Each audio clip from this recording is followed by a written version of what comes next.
A door to heaven, a mystical throne with an obscure figure on it, 24 other thrones, and a vast sea of water that looked like glass. In this video, we're breaking down one man's visit to heaven, what he saw, what it meant, and why people have been talking about it for 2,000 years. Hi, my name's Corey, and you're watching RedeemerOnline.church, and it's my mission to help you understand and practice the Christian faith, especially if you don't go to a church right now.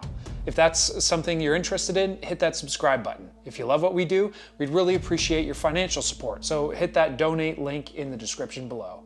We're going through the book of Revelation right now, trying to understand what the book actually meant to its original audience, so that we can better understand what it might mean for you and me now. At the beginning of Revelation chapter 4, the author John has just finished writing down Jesus' messages to 7 churches. And you can find those explanations that we did on those in the description. But then there's this abrupt transition. After this I looked, and there before me was a door standing open in heaven. And the voice I had first heard speaking to me like a trumpet said, "Come up here, and I will show you what must take place after this." Now, when you think door into heaven, you might think a door floating way up in the sky with no possible way for John to walk through it. That's not likely. In John's mind, heaven, or the realm of God, isn't up there somewhere. It's here. It's intermingling with our reality. If you've ever seen the show Stranger Things, set in the fictional town of Hawkins, Indiana, you know the concept of the upside down, right? Where things are dark and dangerous and filled with despair, but somehow still intertwined with the real light Hawkins. The entire concept of the show is that a portal has been opened up between light Hawkins and the upside down. And that's more like what's going on here for John, only he and his readers are the ones living in the upside down, and he's about to walk through the portal into the light, the real heaven. At once I was in the Spirit. Now, when he says in the Spirit, he's using a common writing technique used by other apocalyptic writers. Remember, apocalypse isn't about the end of the world per se, but it's about revealing, it's about pulling back the divine curtain. He's trying to signal to the reader that what he's about to share was a profoundly spiritual experience for him, that he got to peek behind the curtain and see on a different plane. And there before me was a throne in heaven with someone sitting on it. And the one who sat there had the appearance of jasper and ruby, a rainbow that shone like an emerald encircled the throne. John steps into the throne room and catches a glimpse of God. But this isn't the first time that somebody's had this kind of experience. Hundreds of years before John, an Israelite prophet named Ezekiel described a very similar vision of God. I saw that from what appeared to be his waist up, he looked like glowing metal, full of fire, and that from there down, he looked like fire and brilliant light surrounded him. Like the appearance of a rainbow in the clouds on a rainy day, so was the radiance around him. Ezekiel describes the figure as glowing metal or fire. John describes his figure as having the appearance of these gemstones that are typically red, orange, and yellow in color.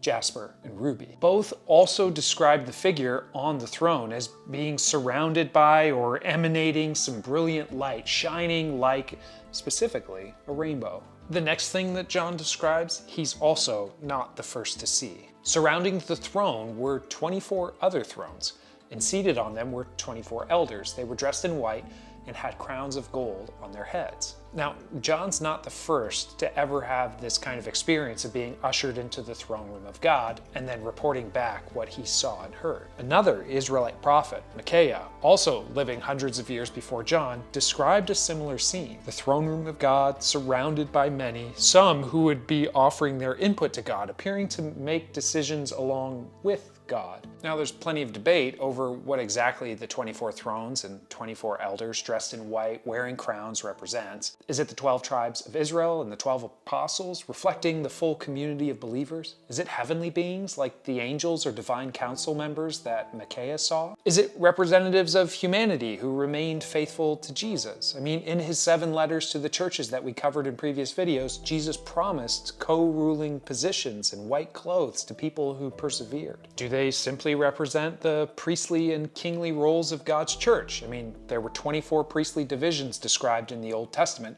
and in the New Testament, Peter said that the church would be a royal priesthood. Look, it's not entirely clear, but it seems that within the divine throne room, there are a lot of participants in whatever's going on. What is going on, by the way? That's a really great question, and we're going to get to it next time.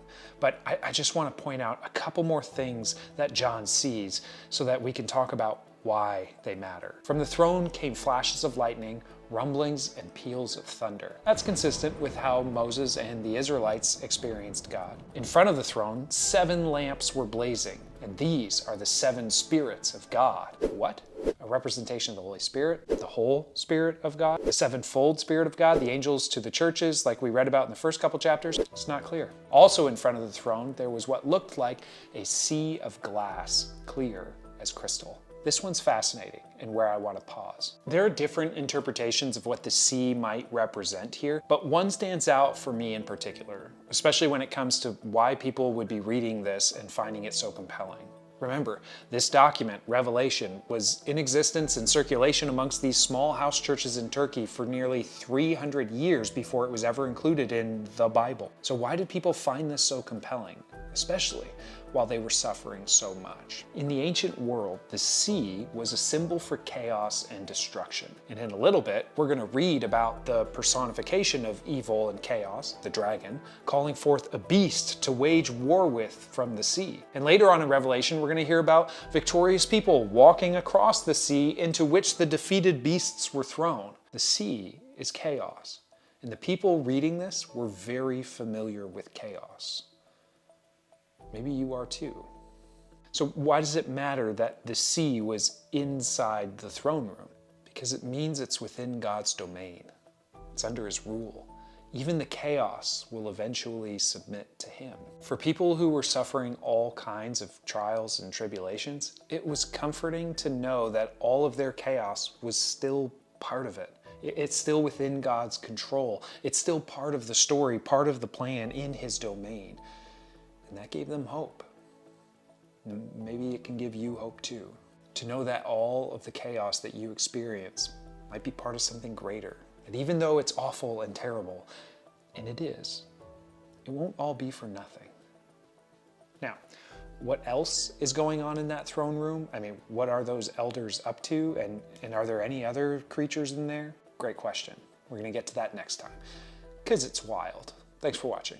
Again, click subscribe if you like this video, hit the donate button if you want to support this ministry, if you really liked it, and we'll see you next time.